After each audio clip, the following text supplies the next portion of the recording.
सभी को नमस्कार। एक बार फिर से आप सभी का मैं अपने इस चैनल पर स्वागत करता हूं। आज का ये लेक्चर 68, 69, 70 बीपीएससी मेंस जो तैयारी कर रहे हैं या जिनको एग्ज़ाम देना है उनके लिए काफ़ी इम्पोर्टेंट होने वाला है, क्योंकि मैं इस लेक्चर में करने जा रहा हूं कंप्लीट जीएस पेपर फर्स्ट का जो मेंस का मॉडल आंसर डिस्कस, जिसमें कि आपका हिस्ट्री का सेक्शन है, आपको सामने दिख रहा होगा, फिर इसमें करंट अफेयर्स का सेक्शन है और बाकी डीआई का सेक्शन है। डीआई का एक दो क्वेश्चन मैं सॉल्व मतलब कि दिखा दूंगा कैसे सॉल्व करना चाहिए। बाकी डीआई का एक अलग से फ्री जाएगा जिसमें कि 10 मिनट लेक्चर जाएगा, जिसमें कंप्लीट मैं डीआई प्रीवियस ईयर सॉल्व करा दूंगा। तो इसमें सिर्फ मेरा मेनली जो है ना हिस्ट्री और करंट अफेयर्स, खास करके शॉर्ट क्वेश्चन आंसर कैसे 100 शब्दों में लिखें इस पर फोकस करूँगा। दूसरा जो शिकायत या जो मेनली जो डाउट लोगों को हो रहा है या जो प्रॉब्लम आ रहा है आंसर लिखने में कि 3 घंटे में सारे क्वेश्चन को कैसे अटेम्प्ट करें, तो आज इस लेक्चर में कैसे शॉर्ट आंसर को 100 शब्द में लिख सकते हैं आप, कैसे आप 3 घंटे में सारे क्वेश्चन को अटेम्प्ट कर सकते हैं, उन सब चीज़ों पे बारी बारी से डिस्कस करेंगे। बाकी कंप्लीट जितना भी क्वेश्चन पूछा गया है जीएस पेपर हिस्ट्री का और करंट अफेयर्स का उसका मैं डिस्कस करूंगा। हिंदी एंड इंग्लिश में दोनों में कर दूंगा। लेक्चर बाइलिंगुअल रहेगा। जिनको भी इसका पीडीएफ चाहिए हिंदी एंड इंग्लिश का, वो टेलीग्राम का लिंक नीचे दिया गया है, उस वहाँ पे जाके आप इस पूरे कंप्लीट पीडीएफ को इंग्लिश एंड हिंदी में डाउनलोड करके आप अपना पढ़ सकते हैं। लेकिन मेरा सलाह ये होगा, जब आप इस मेरे वीडियो को देख रहे हैं तो आप अपने पास पेन और कॉपी लेके बैठिए, ताकि जो भी मैं आपको क्वेश्चन आंसर बता रहा हूँ आप उसको कॉपी में लिखें, ताकि आपको ये पता चले कि जीएस पेपर जो फर्स्ट होगा उसमें हमको कितना वर्ड लिखना पड़ेगा, कितना हमको पेज लिखना पड़ेगा, ये आपको पता होना चाहिए। तभी आप एक अच्छा एग्जाम में परफॉर्मेंस कर पाएंगे, क्योंकि मेनली दिक्कत मेंस के आंसर राइटिंग में हो रहा है। जब तक आप लिखेंगे तब तक आपका होगा नहीं। इसलिए आप इसको आराम से वीडियो को, अगर आप मेरा वीडियो फ्लो रहा है तो आप इसको वीडियो स्पीड बढ़ा के देख सकते हैं। जैसे भी आप वीडियो को पूरा देखिए और इसे देखने के बाद आपको बहुत कुछ समझ में आएगा कैसे इसका आंसर राइटिंग करना है। और ये चूँकि टेस्ट पेपर है जो है कि 68 मेंस को ध्यान में रखते हुए इसके पहले जो 1-2 अप्रैल को जीएस फॉर करंट अफेयर्स का टेस्ट ले चुका हूँ, full test.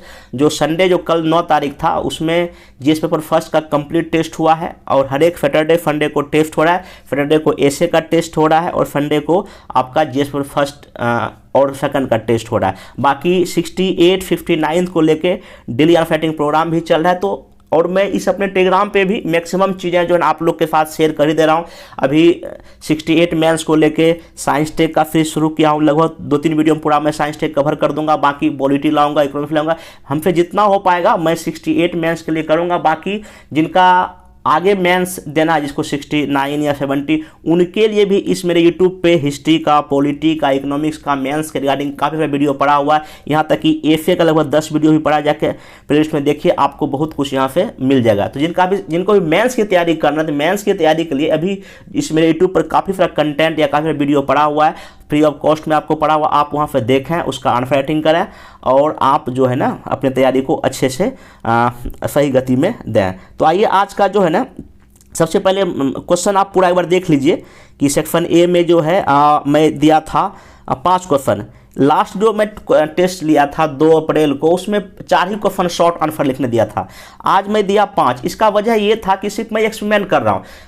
Short question answer history में या पॉलिटी में या करंट अफेयर्स में कितना आएगा ये अभी कोई नहीं कह सकता है। सिर्फ हाँ एक ये है कि जो पेपर फर्स्ट रहेगा उसका पहला क्वेश्चन, उसका चौथा क्वेश्चन शॉर्ट रहेगा। सेकंड पेपर का पहला क्वेश्चन, चौथा क्वेश्चन और 7वां क्वेश्चन ये शॉर्ट रहेगा। लेकिन कितना उसमें शॉर्ट क्वेश्चन रहेगा, आंसर लिखना पड़ेगा, ये अभी कोई नहीं कह सकता। इसलिए लास्ट जो टेस्ट में लिया था उसमें 4 शॉर्ट क्वेश्चन दिया था, इस बार मैं 5 दिया। तो इससे मेरा एक्सपेरिमेंट है, कभी मैं 3 भी दे सकता हूँ, कभी मैं 2 सकता हूँ, क्योंकि क्या आएगा नहीं आएगा कुछ अभी कोई किसी को पता नहीं। इसलिए सब तरह का हमको तैयारी करके जाना चाहिए। जो भी वहाँ आएगा उसके अकॉर्डिंग आप अपने को ढाल लीजिएगा, आप आंसर लिख लीजिएगा। तो वैसे भी देखिए, अगर शॉर्ट क्वेश्चन अगर 5 पूछता है, 1, 2, 3, 4, 5 पूछता है, अगर आपको इसमें 38 मार्क्स का होता है, आपको 5 से डिवाइड कीजिए, 5 डिवाइड करेंगे क्या होगा, इसमें 7, 35 हो जाएगा, यहाँ लगभग 1, मोटामोटी आपका 7.2। तो किसका मतलब ये है कि अगर 5 शॉर्ट क्वेश्चन पूछ देगा मान लेते हैं, तो आपको इसमें कितना मैक्सिमम आप इसमें 80 वर्ड में खत्म करना पड़ेगा। 80 से 90 वर्ड के लायक आपको तैयार होना पड़ेगा। अगर 4 क्वेश्चन पूछेगा तो आपको 100 वर्ड में लिखना पड़ेगा, 120 वर्ड में लिखना पड़ेगा। वो तो जैसा जितना, अगर मान लीजिए कि मे भी हो सकता है अगर इसी मान लीजिए कि अगर 10 क्वेश्चन पूछ दे, मे भी हो सकता है, या 8 क्वेश्चन पूछ दे, आपको और शब्दों की संख्या घटानी पड़ेगी। तो मेरा सलाह अभी आपके लिए यही होगा कि 50 वर्ड से लेके आप 120 वर्ड तक के लगभग जो है ना 40-50 क्वेश्चन लिख के अभी रख लीजिए, ताकि एग्जाम में आप वैसे उस अकॉर्डिंग आप ढाल सकें। क्या आएगा नहीं आएगा अभी कोई निश्चित नहीं, इसलिए आप 50 से 100 अगर शब्द वाले अगर 50-60 क्वेश्चन प्रैक्टिस कर लेंगे आपको एग्जाम में और अच्छा होगा। बाकी इस मॉडल आंसर में मैं दिखाऊंगा कैसे आप शॉर्ट में लिख के कम वर्ड में ना बात को अपना कह सकते हैं। तो आइए आज का ये लेक्चर शुरू करते हैं। ये सामने आपको दिख रहा होगा, ये पूरा का पूरा जो हिंदी का मॉडल आंसर है, क्योंकि जब भी मैं टेस्ट लेता हूँ तो कंप्लीट जो है जितना भी क्वेश्चन पूछता हूँ सबका तुरंत हैंड रिटन मॉडल आंसर दे देता हूं, ताकि पता चले कि इसमें हमको क्या लिखना है क्या नहीं लिखना। ये तो आपका हिंदी का हो गया पूरा, अभी जो मैं डिस्कस करूंगा। दूसरा ये पूरा इंग्लिश का, लगभग इसमें 40 के आसपास वीडियो PDF है, पेज है, जिसमें कि आपको सारा जितना भी क्वेश्चन पूछा गया है same to same Hindi and English में आपका कंप्लीट मॉडल आंसर है। तो बारी बारी से हम इसको डिस्कस करते हैं। मेनली हिंदी का मैं भी डिस्कस करता हूँ, बाकी जिनको भी PDF चाहिए इंग्लिश का तो नीचे दिए गए टेलीग्राम लिंक पे आप उसको ज्वाइन करके ले सकते हैं, क्योंकि दोनों मीडियम में करना थोड़ा टाइम थोड़ा ज़्यादा लग जाएगा। हाँ, लेकिन जो मैं डिस्कस करूँगा उसमें बाइलिंगुअल चीज़ें बोल दूँगा ताकि आपको कोई दिक्कत ना हो। तो सबसे पहले शॉर्ट क्वेश्चन जो मैं पूछा था, पहला जो क्वेश्चन फर्स्ट क्वेश्चन का जो नंबर था उसमें शॉर्ट क्वेश्चन था, और जो फोर्थ जो IR जो करंट का वहाँ भी आपका शॉर्ट क्वेश्चन था। तो शॉर्ट में मैं 5 क्वेश्चन पूछा था, तो आप कैसे इसको लिखेंगे। पहला क्वेश्चन दिया था कि जाति और धर्म के बारे में गांधी जी के विचार। अगर आप गांधी जी के विचार अगर पढ़ेंगे तो उनका जो जाति और धर्म को लेकर जो विचार था, तो इसमें देखिए कैसे आप इसको 100 शब्दों में लिख सकते हैं। तो सिंपल यहाँ पे कि सत्य और अहिंसा के पुजारी, सत्याग्रह के प्रतिपादक, मानवीय एकता के पोषक, यंग इंडिया हरिजन के रचयिता गांधी जी वन व्यवस्था के सकारात्मक व सर्वधर्म संभव के विचार से क्या थे, प्रेरित थे। वो चूंकि वन व्यवस्था और जाति को इस वे में मानते थे कि अगर सभी जातियां सभी वन अगर जहाँ अपना अपना काम करेंगे तो ये भारत का कल्याण हो सकता है। लेकिन हाँ, वो जाति प्रथा का विरोध करते थे और वो जो है ना आपका छुआछूत का भरपूर विरोध करते थे। तो उनका जो है ना वन और जाति को लेके पूरी तरह अलग विचार था। हालांकि इनके इन विचार को कई सारे उस समय के जो वर्तमान में जो तत्कालिक जो जितने भी स्वतंत्रता सेनानी थे उन विरोध भी करते, लेकिन गांधी एक अपना अलग मत था। तो वही आप देखिए, हालांकि शॉर्ट क्वेश्चन में आपको ज़्यादा भूमिका गढ़ने की आवश्यकता नहीं है। आप एक लाइन में भी ये लिख सकते थे कि महात्मा गांधी सत्य अहिंसा के पुजारी, इनका विचार जो है जाति और वन को लेकर निम्नलिखित है। शॉर्ट में भी आप चल सकते थे। चूंकि ये मेरा मॉडल आंसर है इसलिए थोड़ा सा इसमें 1-2 बातें एक्स्ट्रा लिख दिया गया ताकि आप इसको, चूंकि देखिए जो मॉडल आंसर मैं देता हूँ वो तो सब तो याद रहना नहीं, इसलिए थोड़ा अगर जमा लगे अगर 150 शब्द पढ़ के जाएंगे तो उसमें 100 वर्ड याद रहेगा, तो उतना आप एग्जाम में लिख तो आएंगे, तो इसलिए थोड़ा सा बड़ा हो जाता है। फिर जो है ना आगे देखिए लिखा हुआ, गांधी जी के अनुसार समाज में वन व्यवस्था कायम रहनी चाहिए और यह एक ऐसा समाज हो जिसमें सभी का कल्याण सुनिश्चित हो सके, जिसे उन्होंने रामराज की संज्ञा दी, जहां लोग अपनी योग्यता और कर्म के अनुसार स्वयं वर्ण का चयन कर सके तथा जीवन स्तर को बेहतर कर सके, जिससे समानता स्वतः ही समावेशित हो जाएगी। इसलिए आवश्यक है कि समाज में छुआछूत का निराकरण किया जाए तथा शोषण रहित समाज अर्थात सर्वोदय के मार्ग को प्रशस्त किया जाए। इसके लिए गांधी जी मानव कल्याण को उपयुक्त उपकरण मानते थे। उनका कहना था कि सत्य अहिंसा ही उनका धर्म है, जहां सत्य ही ईश्वर है और अहिंसा उनका साधन है, जिसके सहयोग से बड़ी चुनौतियों का भी सामना किया जा सकता है। ये देखिए शॉर्ट आंसर है। अब देखिए जाति और धर्म, जाति को लेके उनका जो विशेष जो उनका स्टेटमेंट था जाति को लेके। अब देखिए जाति और वर्ण को लेके, ये देखिए इससे शॉर्ट में आपका चीज़ें आपने बेहतर ढंग से क्या कर दिया, कह दिया। ये मुझको 100 वर्ड में भी नहीं हुआ, आप ऐसे आपको प्रैक्टिस करना पड़ेगा। तो कई लोगों का ये कहना था कि कैसे कम टाइम में, तो 3 घंटे में सारे क्वेश्चन को कैसे सॉल्व करें। सॉल्व करने का बस एक तो प्रैक्टिस करना पड़ेगा, दूसरा आपको क्या करना पड़ेगा, जो क्वेश्चन पूछा जा रहा है डायरेक्ट शॉर्ट में आप उसी का आंसर लिखिए, चाहे उसमें फ्लो चार्ट डालिए, डेटा डालिए, डायग्राम दीजिए। आगे 1-2 और क्वेश्चन जब देखिएगा तो आपको और भी कुछ समझ में आएगा।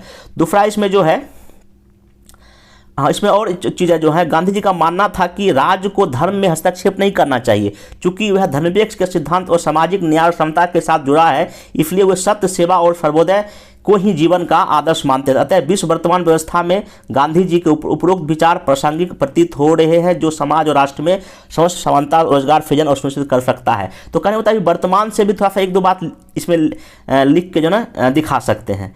नेक्स्ट इसमें क्वेश्चन, चलिए एक क्वेश्चन दिए थे हाँ ये कि मौर्य स्थापत्य कला। अब सिंपल में लिख दिया था मौर्य स्थापत्य कला। आपको मौर्य स्थापत्य कला में सिंपल क्या करना है कि मौर्य साम्राज्य प्राचीन भारत का एक अखिल भारतीय साम्राज्य था, जिसने शासन सहित कला और स्थापत्य के क्षेत्र में स्वर्णिम युग का इतिहास रचा। यद्यपि कला का विकास सिंधु घाटी से दृष्टिगोचर होता है, लेकिन कला का जो विकास जो आपको यहीं पे देखने को मिलता है। आप देखिए, अगर आप इसमें अगर ये लाइन नहीं भी लिखेंगे ये, तो आप इतना चलेगा सिंपल कि मौर्य कला के अंतर्गत निम्नलिखित स्थापत्य कला के विकास को हम देख सकते हैं। बस आपको इतना फ्लो चार्ट आपको बनाना, जैसे मौर्य स्थापत्य कला लिख देना है, राजकीय कला में क्या बना है, राजप्रसाद बना है, बौद्ध का प्रभाव है, फिर इसमें आपको क्या स्तंभ दिखा देना, अशोक कालीन दिखा देना है, स्तूप का बनाना फिगर, और आपको यहाँ पे इस तरह से जो है एक आपको पिलर या स्तंभ भी दिखा देना। बस इतना देखिए, इतना ही मेन आंसर। आपको इसको वीडियो पॉज करके देख लीजिए। अगर इतना अगर आप स्थापत्य काम इतना सिर्फ दिखा देंगे, देखिए अब कैसे इसको आप आराम से, मुश्किल से हमको लगता है कि अगर ये शॉर्ट क्वेश्चन पूछेगा, अगर इसमें 5 क्वेश्चन पूछ रहा है, इसको आप 4 मिनट में भी लिख सकते हैं, क्योंकि वैसे भी एक आंसर जो लॉन्ग आपको 20 से 22 मिनट में लिखना होता है।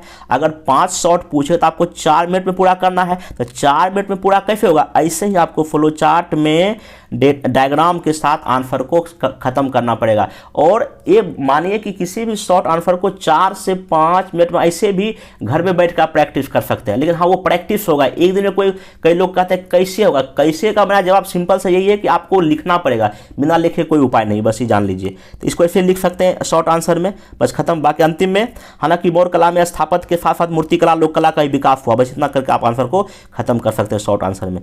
देन जो है अगला क्वेश्चन था कि पाल कला एक कैसे धर्मनिरपेक्ष कला था, मतलब कि यहाँ सभी धर्मों के कला का विकास हुआ था। तो वही सिंपल आप देखिए, अगर इतना लंबा जो अगर भूमिका आप नहीं भी लिखें, सिंपल लिखना है कि 19वीं से लेकर 12वीं शताब्दी के बीच पूर्वी भारत में पाल कला का विकास हुआ, जो कि एक धर्मनिरपेक्ष कला था, जिसे हम निम्न रूप में देख सकते हैं। बौद्ध धर्म से समय कुछ बना हुआ है, जैन से बना हुआ है, और आपको हिंदू धर्म से बना हुआ दिखा देना, आपका आंसर खत्म हो जाएगा। इसको भूमिका देख लीजिए। बाकी पाल कला में देखिए सिंपल, यहाँ देखिए क्या क्या यहाँ पे आप दिखाइए। स्तूप का निर्माण जो बौद्ध से संबंधित था, गया का विष्णुपाद मंदिर, आपको विष्णुपद मंदिर जो है हिंदू धर्म से संबंधित था। फिर विशाल जो महाविहार बना जो बौद्ध धर्म से संबंधित था, मंदिर का नागर शैली था। मूर्ति कला का विकास हुआ है यहाँ पे, जो कि कई सारे और भगवान से संबंधित था, बलराम सूर्य से। बाकी यहाँ पे स्थानीय स्वच्छता का भी समर्थन किया, ज्यामितीय स्थलाकृतियाँ था, और यहाँ पे धार्मिक संस्कृतियों का सम्मिश्रण अर्थात समान था। अगर आप इतना फ्लो चार्ट बनाने में कितना मिनट लगेगा, मेरे ख्याल से आपको अगर कंटेंट याद है तो इतना लिखने में आपको मेरे ख्याल से मुश्किल से जो है 2 से 3 मिनट में आप, हाँ लेकिन वही मैं बार बार प्रैक्टिस करना पड़ेगा, बिना प्रैक्टिस का बिल्कुल नहीं होगा। तो आप ऐसे करके प्रैक्टिस करें तो कैसे आंसर जल्दी लिखा है, अभी बहुत लोगों को समझ में आ रहा होगा। बस हाँ, to the point flow chart में जितना मैप हो सके, जितना डायग्राम हो सके उतना बनाने का प्रयास करें, आपका आंसर खत्म हो जाएगा। नेक्स्ट जो है बाकी एक दो बात और इसमें लिख दिया गया है कि हालांकि इसमें जो है ना मैक्सिमम बौद्ध धर्म से संबंधित थे, इसलिए इसको ना बौद्ध धर्म का प्रभाव ज़्यादा पड़ता है। नालंदा महाविहार इसमें था, शिक्षा का बुद्ध की मूर्ति सब बना है, इस बात में दिखा सकते हैं, ठीक ना। नेक्स्ट जो है अगला क्वेश्चन था नेहरू और धर्मनिरपेक्षता। अब ये देखिए कैसे इसको 100 वर्ड हम लिखेंगे। सिंपल आप स्टार्ट कर सकते हैं कि लोकतंत्र के पुजारी, समाजवाद, मानवतावाद और डिस्कवरी ऑफ इंडिया के रचयिता जवाहरलाल नेहरू धर्मनिरपेक्षता के समर्थक थे। जैसा से गलती हो गया वर्ड, डिस्कवरी ऑफ इंडिया लिख दीजिएगा। नेक्स्ट जो है नेहरू के धर्मनिरपेक्षता से आशय है कि सभी धर्मों की समानता होना, उनके विचार को निम्न स्तरों पर देखा जा सकता है। फिर देखिए मैं बार बताता हूँ फ्लो चार्ट कैसे यूज करेंगे। यहाँ दिखाइए उनका धर्मनिरपेक्षता, राष्ट्र के स्तर पर वो क्या सोचते थे, व्यक्तिगत स्तर पर क्या सोचते थे। तो यहाँ पे आप इसे दिखाइए राष्ट्र, राज्य का धर्म से तटस्थ होना, समाज कल्याण और स्वतंत्रता होगा। व्यक्तिगत स्तर पे सर्वधर्म संभव की बात करते थे, शांतिपूर्ण सहअस्तित्व की वो बात करते थे, धर्म का अनुसरण नहीं अपितु धार्मिक सहिष्णु व्यक्ति थे। नेहरू का मानना था कि समाज में सभी धर्म समान है, धर्म व्यक्ति विशेष का आचरण है, इसलिए राज जो है ना सभी धर्मों के लिए समान है। राज का अपना कोई धर्म नहीं है, लेकिन वे पूर्ण संबंध विच्छेद के पक्षधर नहीं थे। उनका मानना था कि समाज में सुधार हेतु एक धर्मनिरपेक्ष राजसत्ता धर्म के मामले में हस्तक्षेप कर सकता आदि उससे जो है ना अल्पसंख्यकों के कल्याण में गतिरोध उत्पन्न हो रहा हो। अतः नेहरू जी धर्म को राजनीतिक, आर्थिक, सामाजिक और सांस्कृतिक पहलुओं से अलग कर समान अवसर और भेदभाव सहित समाज और सहिष्णुता के समर्थक थे। उनके विचार आज भी 21वीं सदी में काफ़ी राज्यों में प्रासंगिक दिखाई पड़ रहा है। मतलब कि आप उनके विचार को वर्तमान से ही अगर जो ऐसे जोड़ के लिख देंगे तो नंबर मिलेगा। देखिए, एक होता है एवरेज लिखना, ये जो लिखा गया यहाँ पे आप देख सकते हैं उनका जो बेसिक जो फंडामेंट, जो बेसिक उनका जो थॉट था वो यहाँ फ्लो चार्ट में दिख गया और यहाँ पे दिखा दिया गया कि प्रेजेंट में भी उनका जो रिलीवेंस है। यही होता है किसी भी थॉट को लिखने का तरीका। महात्मा गांधी का लिखा है, नेहरू का लिखा है, टैगोर का लिखा है, या जयप्रकाश जी का लिखा है, या लोहिया का लिखा है, किसी का आप लिखिएगा ना तो उसको वर्तमान से अगर जो एक दो पॉइंट रिलेट कर दे तो आपको नंबर एक दो नंबर एक्स्ट्रा अच्छा मिलेगा। तो ये इसको आप सीख सकते हैं। दूसरा शॉर्ट में क्वेश्चन था कि बिहार में व्यक्तिगत सत्याग्रह, अब इसमें कैसे इसको लिख सकते हैं। कोई अंतर्राष्ट्रीय राजनीति में द्वितीय विश्व युद्ध में भारतीयों को बिना अनुमति के शामिल किए जाने की घोषणा के विरोध में भारत सहित बिहार में क्या हुआ, व्यक्तिगत सत्याग्रह। बैकग्राउंड आप ले सकते हैं, बाकी टाइम दिखा सकते हैं। बिहार 1940 में श्रीकृष्ण सिंह, इसके पहले क्या बने सत्याग्रह, दूसरे अनुग्रह नारायण सिंह बने। इस सत्याग्रह का प्रमुख उद्देश्य ब्रिटिश सरकार के दावों के खोखला को साबित करना था कि इस युद्ध में भारत की जनता ब्रिटिश सरकार का साथ नहीं है। आप शॉर्ट में इतना बात लिख के और इसका उद्देश्य के लिए बिहार में कैसे कैसे क्या हुआ इसको दिखा सकते हैं। यह अखिल भारतीय स्तर पर 25 लोगों ने भाग लिया और लोगों को दंड किया गया। तो बस इतना देखिए, 100 शब्द में आपको कैसे इस बातों को आराम से जो है ना फ्लो कहते हैं लैंग्वेज बना के भी लिख सकते हैं। लेकिन हाँ, बस वही बार बोलता हूँ, प्रैक्टिस प्रैक्टिस प्रैक्टिस। हाँ, शॉर्ट आंसर में एक चीज़ और है, आपको थोड़ा सा जो है ना फैक्ट याद होना चाहिए, क्योंकि हो सकता है कि शॉर्ट में ऐसे क्वेश्चन पूछ दे जो कि फैक्ट बेस्ड 2-3 होते, इसलिए आप थोड़ा सा ना हिस्ट्री का कुछ एरिया देख लीजिए, करंट अफेयर्स पढ़ते रहिए जहाँ से आपका इन्फॉर्मेशन और इन्हेंस हो। नेक्स्ट जो है अब ये जो शॉर्ट क्वेश्चन दिया था, एक अंतर्राष्ट्रीय बाजरा वर्ष 2023। अब देखिए इसको कैसे आप लिख सकते हैं। सिंपल कि हाल ही में यूएनओ ने 2023 को अंतर्राष्ट्रीय बाजरा वर्ष घोषित कर खाद्य सुरक्षा सुनिश्चित करने की दिशा में वैकल्पिक प्रस्तुत किया। देखिए कैसे लाइन को, कैसे लैंग्वेज को आप बना के लिखेंगे ये आपके ऊपर डिपेंड करता है। हाँ, लेकिन वही कोई चीज़ एक दिन में नहीं होगा, बार बार प्रैक्टिस होगा। इसका प्रमुख लक्ष्य है कि कोविड काल के दौरान उत्पन्न खाद्य संकट की समस्या का समाधान तथा वैकल्पिक और पोषक युक्त खाद्यान्न को प्रोत्साहित कर किसान और निर्धन लोगों का उत्थान करना, जिसके लिए बाजरा जो है ना का एक उपोष्णकटिबंधीय फसल है, जलवायु परिवर्तन प्रति यह सहनशील है, इसमें पोषक तत्व भी भरपूर होता है, विटामिन खनिज सब आप लिख के आंसर को क्या कर सकते हैं, खत्म कर सकते हैं। तो ऐसे करके आप इसको शॉर्ट में इसको देख लीजिए। क्योंकि भारत, चीन, नाइजीरिया दुनिया के कुल उत्पादन का लगभग 55% अधिक उत्पादन करते हैं। तो ऐसे में बाजरा को अंतर्राष्ट्रीय वर्ष घोषित किए जाने की बहुमुखी समस्याओं का समाधान सुनिश्चित किया जा सकता है। इस दिशा में हाल ही में बजट 2023-24 में फ्री अन्न योजना की भारत सरकार ने घोषणा की है तथा बाजरा है तो MSP की वृद्धि दर भी बढ़ा दी। मतलब ये देखिए कैसे आप इस पूरे आंसर में जो होना चाहिए, जो बेस्ट कंटेंट होना चाहिए, एक तो घोषणा किया उसमें लिख दिए हम, दूसरा इसका क्या उद्देश्य था वो लिख दिए, और हम यहाँ दिखा दिए बाजरा कैसा फसल, उसमें क्या क्या पाया जाता है, और चौथा बात इसमें लिखा है कि कितना उत्पादन इंडिया और अन्य देशों में होता है, और एक पांचवा दिखा दिए कि वर्तमान में जो बजट पेश हुआ उसमें श्री अन्न योजना का शुरुआत किया गया था। अब इसको अगर आप इतना, अगर मान लीजिए इतना अगर लाइन वगैरह नहीं भी लिखना चाहते हैं तो आप सिंपल क्या कर सकते हैं, जिनको लगता है कि कैसे शॉर्ट में आंसर लिखा है, यहाँ आप ऐसे लिखिए कि 2023 को अंतर्राष्ट्रीय बाजरा वर्ष लिखिए। पहला, कब ये हुआ, किसने घोषणा किया, फिर लिखिए इसमें जो है इसका उद्देश्य क्या है इसको घोषित करने का, फिर लिखिए इसमें दुनिया में कहाँ कहाँ उत्पादन होता है, फिर देखिए इसमें क्या पोषक तत्व होता है और भारत सरकार इसके लिए क्या करे। बस हो गया। यही अगर आप इसको मेरे ख्याल से 60 वर्ड में भी लिख सकते हैं ऐसे फ्लो चार्ट में, लेकिन हाँ उसको बार बार प्रैक्टिस करना पड़ेगा, इसको सीखना पड़ेगा। नेक्स्ट अगला क्वेश्चन है इसमें कि COP27 और भारत, तो ये भी हुआ है, अभी 2022 में मीटिंग हुआ था। तो वर्तमान इसमें क्या लिख सकते हैं, वर्तमान विश्व व्यवस्था जहां एक और जलवायु परिवर्तन जैसे काले बादल की छाया से छायांकित है, वही दूसरी ओर भारत सहित विकसित और विकासशील देश COP27 के जरिए वैश्विक तापमान के नियंत्रण हेतु विचार विमर्श कर रहे हैं। COP27 अर्थात संयुक्त राष्ट्र जलवायु परिवर्तन सम्मेलन नवंबर 2022 को शर्म अल शेख मिस्र में हुआ है। आपको पता है इसका उद्देश्य क्या है, उद्देश्य लिखा दिया गया। इस सम्मेलन में भारत सहित क्या क्या कदम उठाए, देखिए बस अगर आप कॉप का हल्का सा लिख दीजिए डिफिनेशन, मतलब इंट्रो डाल दीजिए, अब फिर डायरेक्ट आप ऐसे फ्लोचार्ट बनाइए। अफ्रीका कार्बन बाजार पहल किया गया है, कमजोर देशों को लॉस एंड डैमेज का फंड दिया जाएगा, विकासशील देश पंचवर्षीय योजनाओं के कार्य में जलवायु प्रौद्योगिकी समाधानों पर बढ़ावा देगा, समन कार्यक्रम शुरू किया गया और जल अनुकूलन और लचीलेपन पर कार्यवाही मतलब अवेयर शुरू किया गया है। बस इतना लिख देगा। बाकी इसमें भारत ने जो अपना जो कॉन्सेप्ट दिया है कि COP26 में पंचामृत का घटक, ये सब इंडिया ने घोषित किया। आप इतना करके आंसर को इजीली खत्म कर सकते हैं। वीडियो पॉज कर लीजिए, क्योंकि इसमें क्या क्या लिखना था। देखिए फिर से बोला, COP27 अगर भारत ऐसा टॉपिक है तो आप सिंपल ये COP26 क्या है ये दिखाइए, इसका मीटिंग कहाँ हुआ, उस मीटिंग में क्या किया गया है और भारत का क्या पहल रहा है। 4-5 पॉइंट लिख के आप इजीली आंसर को ख़त्म कर सकते हैं। नेक्स्ट क्वेश्चन चलते हैं इसमें। हाँ, एक पूछा था विक्रम एस, जो कि अभी ये इस पे साइंस एंड टेक का करंट अफेयर्स में डाल दिया था एक। हाल ही में भारत ने अंतरिक्ष प्रौद्योगिकी में विक्रम एस को सफलतापूर्वक परीक्षण कर नई कीर्तिमान हासिल किया है। विक्रम एस एक निजी तौर पर विकसित रॉकेट है जो कि मिशन प्रारंभ के तहत सब ऑर्बिटल मिशन के रूप में लॉन्च की गई है। यह रॉकेट हैदराबाद स्थित इसरो और इन स्पेस के व्यापक समर्थन के जरिए विकसित हुई है, जिसका निम्नलिखित विशेषता है। देखिए बस इसको फ्लो चार्ट में, मैं बार बोलता हूं कि शॉर्ट आंसर में आपको ऐसे फ्लो चार्ट बनाना ही पड़ेगा, तभी आप आंसर को कंप्लीट कर, अन्यथा आपका पेपर छूटना तय है।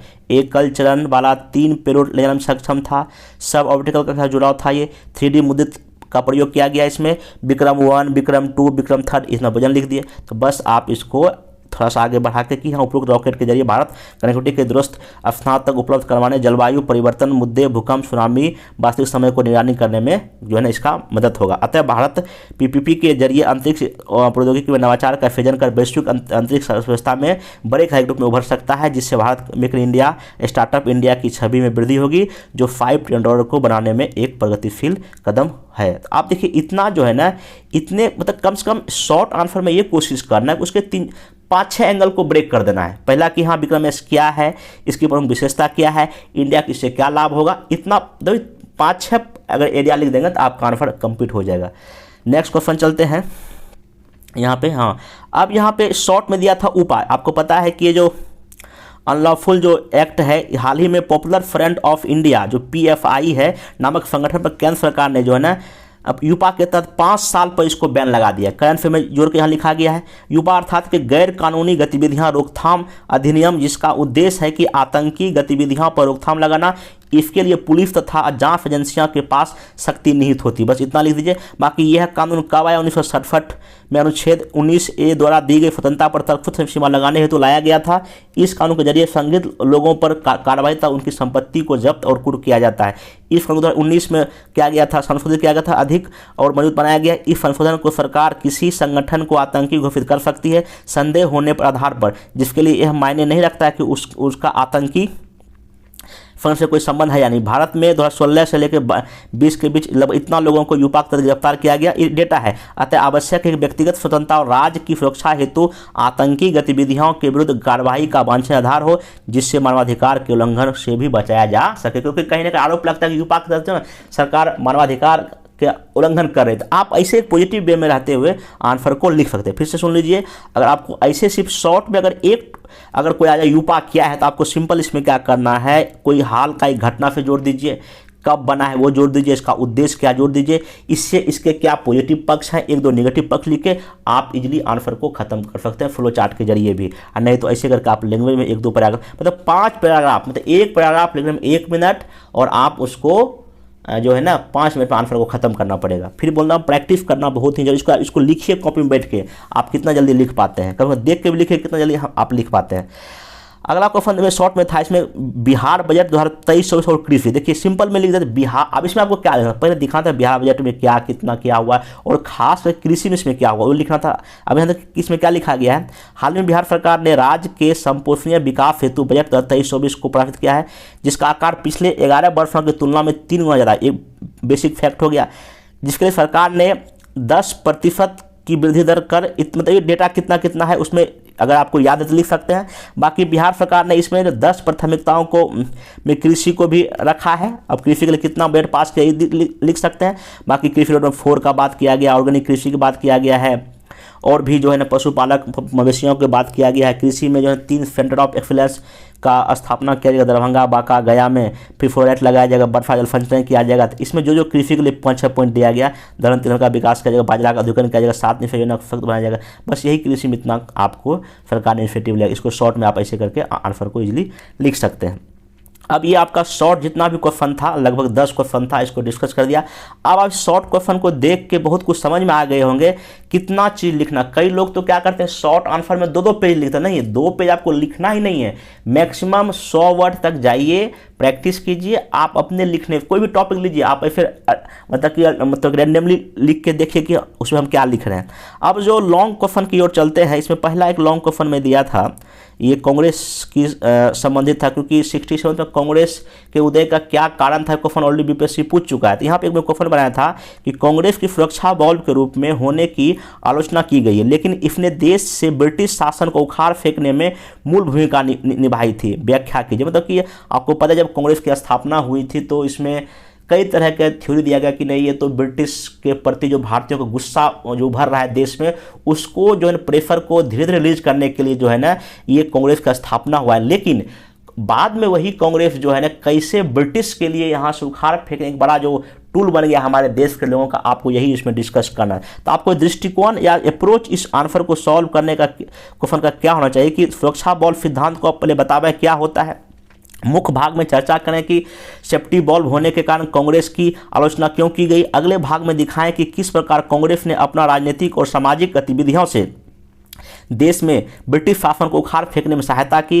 राष्ट्र स्वतंत्रता संग्राम में कांग्रेस के महत्व पर प्रकाश डालते हुए उत्तर का समापन कीजिए। देखिए, जब भी जो मेरा अनफिटिंग प्रोग्राम चलता है उसमें मैं यही कोशिश करता हूं कि कैसे आप अपने आंसर में इंट्रोडक्शन पार्ट लिखें, कैसे बॉडी पार्ट लिखें, बॉडी पार्ट में क्या लिखें, एक्स्ट्रा बात ना लिखें, और अंतिम आप निष्कर्ष कैसे लिखें। ये प्रैक्टिस से लगातार होता है सुधार इसमें। आप देखिए इसमें आप सिंपल क्या लिख सकते हैं कि सेफ्टी वॉल्व जो थ्योरी या सुरक्षा वॉल्व सिद्धांत का हवाला भारतीय राष्ट्रीय कांग्रेस के गठन के संदर्भ में दिया गया है। सेफ्टी वॉल्व के थ्योरी के अनुसार कांग्रेस पार्टी के गठन में अंग्रेजों ने मदद की ताकि असंतोष को इस तरह से मुक्त किया जाए जो ब्रिटिश शासन के लिए हानिकारक ना हो। सेफ्टी वॉल्व होने के लिए कांग्रेस की आलोचना की गई। पहला कि प्रार्थनाओं, याचिकाओं, विरोधों पर आधारित नरमपंथियों के दृष्टिकोण की लाला लाजपत राय जैसे चरमपंथी नेताओं ने सुरक्षा वॉल्व के रूप में कांग्रेस की क्या की आलोचना की। यह माना जाता था कि ए.ओ. ह्यूम सहित ब्रिटिश उदारवादियों ने लॉर्ड डफरिन से भारतीय राष्ट्रीय कांग्रेस के गठन में जो है ना बाधा नहीं डालने का आग्रह किया, क्योंकि ऐसा करने से अंग्रेजों के खिलाफ एक शक्तिशाली विद्रोह हो सकता था। आर.पी. दत्त जैसे मार्क्सवादी विद्वानों का मत था कि भारतीय राष्ट्रीय कांग्रेस भारत में लोकप्रिय विद्रोह को विफल करने का परिणाम था। मतलब कि इन लोगों का जन आप ये तर्क देकर लिख सकते हैं कि कैसे ये सेफ्टी वॉल्व था।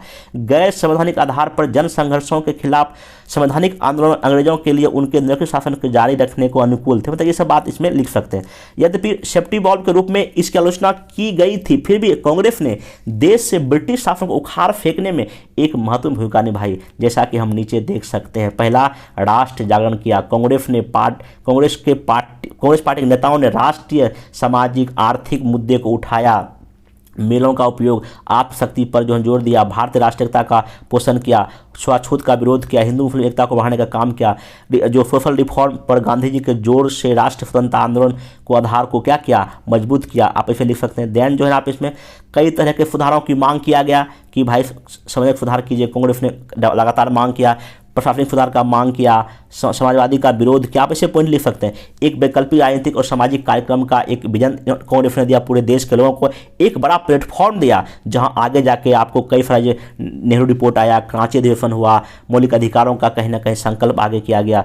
आगे जाके समय के साथ इसने कांग्रेस ही वो मंच था जहां से पूर्ण स्वतंत्रता की मांग हुई। लाहौर अधिवेशन हुआ जहां पूर्ण स्वराज का मांग किया गया। फिर आगे जाकर डोगरा स्टेट हमने डिमांड किया, जिसको बाद में छोड़ दिए थे। तो ऐसे करके फिर ब्रिटिश सरकार का हमने संगठित प्रतिरोध किया।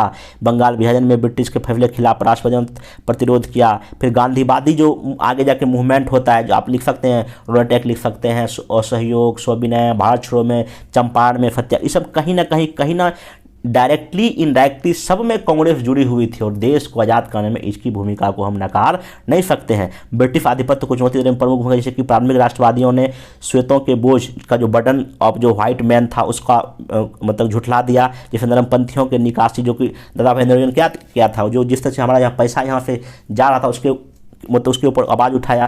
कांग्रेस का अधीन जन संघर्षों ने ब्रिटिश शासन की अजयता की, मतलब कि कांग्रेस जितना भी जो कि बड़े बड़े गांधी जी का जो मूवमेंट था, चाहे वह सहयोग था, सविनय था, इस मूवमेंट की सफलता ने ये साबित कर दिया कि ब्रिटिश जो है ना पूरी तरह अजय नहीं है, उसको भी हराया जा सकता है। तो इसका मतलब ओवरऑल यही है कि सेफ्टी बॉल थ्योरी के निगेटिव का तर्क था कि ए ह्यूम की भागीदारी ने एक लाइनिंग कनेक्टर के रूप में काम किया और आधिकारिक प्रतिरोध को रोक दिया। राष्ट्रीय स्वतंत्रता संग्राम में कांग्रेस की मौलिक भूमिका थी जो सुरक्षा बल को भी बदनाम करती है। कहने मतलब ये है कि आप पॉजिटिव की, हाँ बाद में शुरुआती दौर में इसको कहा गया था कि हाँ सेफ्टी बॉल, लेकिन जिस तरह से कांग्रेस का उभार हुआ पूरे देश की राजनीति में, मतलब 1890 के बाद से लेकर 1945 तक, इसको हम नकार नहीं सकते हैं। चाहे सामाजिक आर्थिक की बात हो या देश लोग को शिक्षित करने की बात हो, जागरूक करने की बात हो, पूरे देश में एक बड़ा प्लेटफॉर्म देने की बात हो, इसमें कांग्रेस का कोई जोड़ नहीं है। अतः राष्ट्र स्वतंत्रता आंदोलन में इसकी एक बड़ी भूमिका। हाँ ये बात अलग है कि कांग्रेस के अलावा भी और भी कई सारी पार्टियां थी और भी कई सारे नेता थे जो अपने लेवल पे व्यक्तिगत या सामूहिक रूप से कार्य कर रहे थे, और लेकिन सबका उद्देश्य देश की क्या था, आज़ादी ही था। आप ऐसे एक ब्रॉड लेवल पर आंसर को लेकर जा सकते थे ऐसे करके। अगला इसमें मैं क्वेश्चन दिया था कि मुंडा विद्रोह की जो नेचर या स्थिर न रहकर विकासशील रही है, इस कथन पर विचार करते हुए मुंडा विद्रोह की जटिल प्रकृति का उद्घाटन करें और जनजातीय विद्रोह की परंपरा में उनके महत्व का मूल्यांकन करें। ये क्वेश्चन मतलब कि जिस तरह से प्रीवियस ईयर में पूछा गया उसी के अकॉर्डिंग ये बना था। तो आपको सिंपल ये दिखा, स्टार्टिंग में जो है ना जो मुंडा का विद्रोह प्रकृति पहले क्या था, फिर बाद में कैसे सामाजिक धार्मिक राजनीतिक गठन हो गया, फिर और इसका क्या जो है ना इम्पोर्टेंस है ट्राइबल्स मूवमेंट में, ये आपको लिखना था। इसमें वही अप्रोच आपको क्या कि थोड़ा सा परिचय मुंडा विद्रोह का परिचय चर्चा कीजिए। मुख्य भाग में मुंडा विद्रोह के कारण थे, उसका प्रकृति पर चर्चा करें, सरदारी राजनीतिक सैन्य संगठन सामाजिक और आर्थिक धार्मिक पहलू लिखा है, और मुंडा विद्रोह की प्रकृति बताए, और अंतिम में आपको निष्कर्ष देना। ये अप्रोच आपका होना चाहिए इस आंसर को लिखने में। बस वही कि पहला भूमिका में आप देख लीजिए कि 1899 में एक बड़ा विद्रोह हुआ रांची के दक्षिण में शुरू हुआ, इसकी भूमिका लिखिए। मुख्य भाग में इसका डाल दीजिए कारण, इसको थोड़ा वीडियो पर देख लीजिए क्योंकि एक एक लाइन मतलब वीडियो बहुत लंबा हो जाएगा, आपको वीडियो पर देखो। वही कारण में वही कि आर्थिक सामाजिक राजनीतिक जंगल जमीन पे जिस तरह से अंग्रेजों ने कब्जा किया, इस इलाके में साहूकार जमींदार व्यापारी लोग आ गया, इनके जो जीवन पर खतरा हो गया, खुरकुटी व्यवस्था को ख़त्म कर दिया गया। उसके बाद जो है ना ईसाई लोग आके धर्म का परिवर्तन कराया, तो ये इसके वजह से जो है ना कहीं ये मूवमेंट आपका शुरू हो जाता है। अब मुंडा विद्रोह प्रगति जब जाइएगा तो 1894 में बिरसा ने खुद को भगवान घोषित किया। पहला बात, जनता को जमींदार ब्रिटिश गठबंधन के खिलाफ जागृत करना शुरू किया। वे गांव जाकर सब लोगों को प्रवचन दिया, धर्म और राजनीति से मेल एक राजनीतिक संगठन बनाया, निर्माण किया। उन्होंने महारानी विक्टोरिया और मुंडा शासन की स्थापना की घोषणा की। उन्होंने अंग्रेजों और साहूकारों को करों और ऋण नहीं देने का बात किया। स्टार्टिंग में ये ऐसा काम कर रहा है मतलब कि मुंडा, फिर आगे जाकर उन्होंने मुंडाओं को अंधविश्वास से लड़ने, जानवरों की बलि को छोड़ने, मतलब कहीं ना कहीं एक क्वेश्चन ये पूछ सकता है कि मुंडा एक सामाजिक धार्मिक सुधारक, तो ये सब पॉइंट आप सामाजिक धार्मिक सुधारक में क्या कर सकते हैं, लिख सकते हैं। फिर राजनीतिक और कृषि तत्वों को धार्मिक आंदोलन में समाहित कर दिया। बाद में उन्होंने ईसाइयों को कहा कि नहीं यहाँ से आप जाइए, ऐसा करके। तो कहने मतलब ये है कि पहले संगठित सैन्य बनाया, फिर सामाजिक धार्मिक और जो भी उसके समाज में प्रॉब्लम था सबको खत्म करने का क्या किया, प्रयास उसने किया था। आप ऐसे करके वीडियो पर देख लीजिए इन सब का हुआ। अब उसका ही महत्व तो यही कि भाई पहली बात तो तत्कालिक महत्व में देखिएगा कि कुछ ना कुछ उसका परिणाम निकल के सामने आया, ठीक ना। छोटा मोटा टेंडेंसी अधिनियम बना, खुटकुटी व्यवस्था दे दिया गया, बेरोजगारी प्रथा खत्म किया गया। दूसरा बात यही है कि कहीं ना कहीं ये आदिवासी लोगों के खिलाफ जो इनजस्टिस होता था उसके खिलाफ लड़ाई था। और आगे के राष्ट्र स्वतंत्रता संघर्ष में जो है ना ट्राइबल्स को ध्यान रखा गया, और महात्मा गांधी या और भी कई सारे मूवमेंट में देखिएगा ट्राइबल्स लोगों ने भाग लिया, जैसे कि गुडेम की पहाड़ी आंध्र प्रदेश में वहाँ अल्लूरी सीताराम ने भाग लिया था, फिर असम में, ऐसे करके ना फिर मणिपुर में। तो कहने मतलब ये है कि इस मूवमेंट का ना केवल प्रेजेंट में बहुत बड़ा इंपॉर्टेंस था, बाकी आगे के लॉन्ग टर्म में भी ना आपको बड़ा सा मूवमेंट मतलब कि बड़ा भूमिका देखने को मिलता है। और वर्तमान में भी 15 नवंबर को जो है ना ट्राइबल्स जनजाति दिवस मनाने की घोषणा सरकार ने किया था। कहीं ना कहीं आप ऐसे लिंक करके आंसर को ख़त्म कर सकते हैं। अब आइए करंट के क्वेश्चन में कि क्वेश्चन यह है कि भारत ने पश्चिम एशिया में अपनी परंपरागत विदेश नीति में परिवर्तन करते हुए डी-हाइफनेशन नीति को स्वीकार किया है। यह पश्चिम एशिया में भारतीय हितों के लिए किस प्रकार लाभकारी होगा। देखिए इसमें जो क्वेश्चन अभी करंट से पश्चिम वेस्ट एशिया से बीपीएससी ऑलरेडी क्वेश्चन पूछ चुका है, इसलिए मैं ऐसा क्वेश्चन दिया था। यहाँ देखिए इसमें क्या लिखना है आपको भूमिका में कि पश्चिम एशिया में भारत की पहले क्या नीति थी, क्या नए चेंज हुआ है, डी-हाइफनेशन क्या है, पश्चिम एशिया का भारत के लिए क्या इंपॉर्टेंस है, क्या इसमें समस्या है, और अंतिम आपको निष्कर्ष लिखना था। तो अब यहाँ पर आइए कि आपको सिंपल लिखना था कि वर्तमान विश्व व्यवस्था जहाँ शक्ति राजनीति और शक्ति संघर्ष से जो संचालित हो रही है, वहीं भारत एक और I2U2 के जरिए तथा दूसरी ओर लुक वेस्ट पॉलिसी के जरिए जो है ना पश्चिम एशियाई देशों के साथ बेहतर संबंध बना रही है। लुक वेस्ट पॉलिसी, एक है लुक ईस्ट पॉलिसी, इंडिया ना पूर्व और पश्चिम सब की ओर देखकर अपनी विदेश नीति को बेहतर कर रहा है। भारत की विदेश नीति परंपरागत रूप से इजराइल और फिलिस्तीन के रूप में एक न कहीं मिश्रित था। मतलब कि होता ये था कि जब भी कभी हमारे देश के प्रधानमंत्री जब इजराइल जाते थे, फिलिस्तीन भी जाते थे, ठीक ना। लेकिन 2017 में क्या हुआ कि मोदी जी इजराइल गए बट वो फिलिस्तीन नहीं गए। इसको कहा गया डी-हाइफनेशन की नीति। मतलब कि ये है कि हमारी विदेश नीति एक देश के बदले दूसरे देश से कैसा रहेगा नहीं रहेगा ये हम तय करेंगे। मतलब एक देश से जो है ना विदेश नीति दूसरे पर प्रभावित नहीं होगी। हम स्वतंत्र हैं किसके साथ हम कैसा विदेश नीति रखेंगे। ये नहीं कि एक को फायदा पहुंचने चक्कर में दूसरे से हम नुकसान करें, ऐसा बिल्कुल नहीं है। इसको कहा गया डी-हाइफनेशन की नीति, खास करके इजराइल और फिलिस्तीन के रेफरेंस देके। तो लेकिन वर्तमान में भारत इजराइल और फिलिस्तीन के बीच डी-हाइफनेशन की नीति का अनुसरण कर रहा है। डी-हाइफनेशन का मतलब है कि भारत का एक देश से संबंध तथा दूसरे देश के संबंध की प्रकृति भिन्न होंगे, अर्थात दोनों देशों के साथ संबंध अलग अलग होंगे। मतलब ये कह रहा है जो भारत की विदेश नीति की कार्यवाही में भी देखा गया है। इसमें आप एग्जांपल दीजिएगा कि वही कि 2017 में जब मोदी जी गए थे इजराइल तो फिलिस्तीन नहीं गए था, लेकिन फिर वो 2018 में कहाँ गए, फिलिस्तीन गए। उसके बाद ये भी देखिएगा कि इसमें लिखना है कि जब यूएनओ में एक वोटिंग हो रहा था कि जो ना इजराइल ने जो है ना दूतावास जेरूसलम में खोलने पर एक वोटिंग हो रहा था, तो इंडिया ने उसके खिलाफ वोटिंग किया था कि नहीं वहाँ पे नहीं बनना चाहिए। मतलब कि ऐसा नहीं कि हम फिलिस्तीन को छोड़ दिए, इजराइल भी मेरा क्योंकि रक्षा संबंध है और भी कई संबंध है, इजराइल भी हमारे लिए इंपॉर्टेंट और फिलिस्तीन भी हमारे लिए इंपॉर्टेंट है, इसलिए हाँ। लेकिन दोनों देशों के साथ जो हमारी विदेश नीति होगी वो अलग अलग होगा, एक सेम नहीं हो सकता। आप ऐसे करके आंसर को लिख सकते हैं। भारत इस नीति के जरिए पश्चिम एशिया में अपने संबंधों को विस्तार और राष्ट्र हितों को पोषित करे, जैसे कि भारत के इजराइल सामरिक प्रौद्योगिकी रक्षा के लिए महत्व है, आप ये दिखा सकते हैं। यहाँ पे I2U2 भी हमने UAE के साथ बनाया है। इसी प्रकार भारत फिलिस्तीन संबंध में स्थिरता और निरंतरता के तत्व विद्वान है, जो कि मतलब हम उसके साथ भी फिलिस्तीन के साथ संबंध तोड़े नहीं है, उसके साथ हम बेहतर कर रहे हैं, आप ऐसे लिख सकते हैं। बाकी वेस्ट एशिया में हम ईरान है, उधर सऊदी अरबिया है, UAE है, UAE, सबके साथ हम बेहतर संबंध क्या कर रहे हैं, बना रहे हैं। अब लिखा हुआ है कि भारत का इजराइल, UAE, ईरान, सऊदी अरब के साथ संबंध बनाए रखना चुनौतीपूर्ण कदम है, लेकिन वर्तमान में राष्ट्र हित सर्वोपरि है, जैसा कि अब्राहम एकॉर्ड से लग परीक्षित होता है। और चूंकि पश्चिम एशिया में चीन का प्रभाव है, इसलिए हमको यहाँ पे बेहतर काम करना चाहिए। हालांकि हम चाबार बंदरगाह विकसित कर रहे हैं, सऊदी अरब का संबंध बना रहे हैं सऊदी अरब के साथ, तो बेहतर काम कर रहे हैं। लेकिन हाँ, अब इंडिया को यहाँ पे क्या करना पड़ेगा, प्रोडक्टिव होना पड़ेगा, प्रगतिशील होना पड़ेगा, लुक वेस्ट से जो है हमको बेहतर करना पड़ेगा, ताकि यहाँ पे हम बेहतर संबंध क्या कर पाए, बना पाए। आप ऐसे करके चीज़ों को क्या कर सकते हैं, शॉर्ट में टू द पॉइंट आंसर को लिख। देखिए GS में आपको यही करना पड़ेगा, कम टाइम में लॉन्ग आंसर को लिखने का एक ही तरीका है कि जितने एंगल से क्वेश्चन पूछा गया आप हर एक एंगल को पॉइंट बाई लिख दीजिए लगभग 400 शब्दों में, तो आपका आंसर GS का भी कंप्लीट माना जाएगा। नेक्स्ट क्वेश्चन जो मैं दिया था इसमें आप देख लीजिए नेक्स्ट, हाँ, कि वर्तमान समय वैश्विक राजनीति में हो रहे बदलावों के बीच ब्रिक्स समूह देशों के मध्य बढ़ता सहयोग अंतर्राष्ट्रीय अर्थव्यवस्था में स्थिरता के साथ साथ बहुपक्षीय संस्थानों में व्यापक बदलाव लाने में सहायक हो सकता है। टिप्पणी कीजिए। मतलब कि आपको यहाँ पे सिंपल ये दिखाना है ब्रिक्स क्या है, अभी वर्तमान का जो ग्लोबल पॉलिटिक्स कैसे बदलाव हो रहा है, और इस बदलाव में कैसे ब्रिक्स देश अपने सहयोग के जरिए पूरे दुनिया में एक बेहतर अपना रोल निभा सकता है। तो वही आपको लिख के ख़त्म करना था। अब इसका अप्रोच लिखने का क्या होना चाहिए, भूमिका वैश्विक पटल पर बदलता स्वरूप दिखाइए, ब्रिक्स के साथ सहयोग दिखाइए, कैसे सहायक वैश्विक स्थिरता लाने में, पक्ष लिखिए, विपक्ष लिखिए और आंसर को खत्म कीजिए। वही मैं बार बार जब भी मैं आंसर राइटिंग प्रोग्राम कराता हूँ तो पहले ही बोल देता हूँ आपको इसमें क्या लिखना है क्या नहीं लिखना है। यही है, धीरे धीरे राइटिंग आपका सुधार होगा, एक दिन में बिल्कुल नहीं हो सकता है।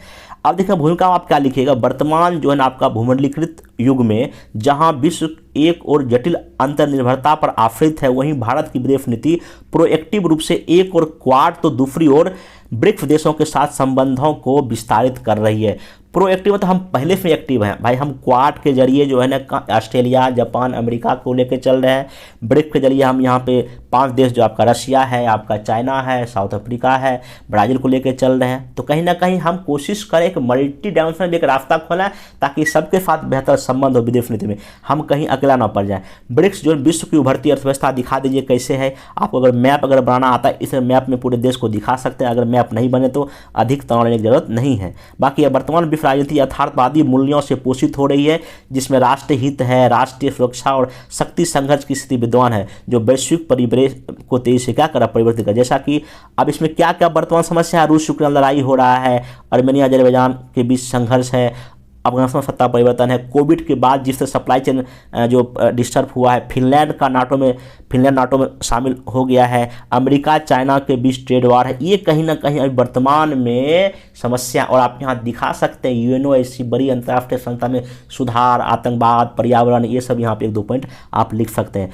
बदलती वैश्विक व्यवस्था में ब्रिक्स देशों के मध्य और सहयोग अंतर्राष्ट्रीय व्यवस्था को शांति प्रदान कर सकता है। जैसे कि रूस यूक्रेन वॉर से सप्लाई चेन डिस्टर्ब हो गया है, तो ब्रिक्स के देश जो है ना कहीं आपस में व्यापार करके, या चीन या और भारत रूस से बातचीत करके इस युद्ध को रुकवा सकता है। ऊर्जा के क्षेत्र में हम लोग कुछ कर सकते हैं। ब्रिक्स में बैठक हुआ जिसमें बीजिंग घोषणा पत्र के जरिए रूस और यूक्रेन के बीच वार्ता का समर्थन किया गया है। अफगानिस्तान के मुद्दे पर व्यापक सहमति इन लोग कर सकता है। आतंकवाद पे लोग सहयोग कर सकता है। अंतर्राष्ट्रीय मादक पदार्थ पर जो ड्रग्स का होता है उस पर लोग लगा सकता है, मतलब कि बातचीत करके। वैश्विक संस्था में सुधार, जैसे कि यूएनओ हो गया, वर्ल्ड बैंक हो गया, IMF में सुधार हो सकता है। कोविड के बाद जिस तरह से जैसे आर्थिक मंदी पूरी दुनिया में हुआ है, उसके लिए लोग बेहतर कुछ प्रयास आपस में कर, यहाँ पर लिखा हुआ देख लीजिए। नेक्स्ट जो वस्तुतः वर्तमान विश्व में 5 उभरती अर्थव्यवस्थाओं जो कि विश्व की कुल आबादी का लगभग 41% है, कुल क्षेत्र का 27 है, वैश्विक GDP का 24 है, वैश्विक व्यापार का 16 है, वैश्विक खाद्य पदार्थों के उत्पादन का 33% करते हैं। तो ऐसी स्थिति में सदस्य देशों के बीच सहयोग से द्विपक्षीय व्यापार, बहुपक्षीय संबंधों का विस्तार होगा, जो ग्लोबल साउथ को मजबूत बनाएगा। ऊर्जा, आतंकवाद, जलवायु परिवर्तन, ये सब बात आप लिख के आंसर को खत्म। यद्यपि ब्रिक्स के बीच कुछ जो है ना आपका जो प्रॉब्लम भी दिखा सकते हैं, तो ऐसे करके जो है इस आंसर को आप इजीली खत्म कर सकते हैं। आप देखिए वही है, बार बार बोल रहा हूँ कि आपको एक्स्ट्रा बात नहीं लिखना, टू द पॉइंट आप बात को कहिए, तो आपको 400 वर्ड में आराम से आंसर को क्या कर सकते हैं, आप खत्म कर सकते हैं।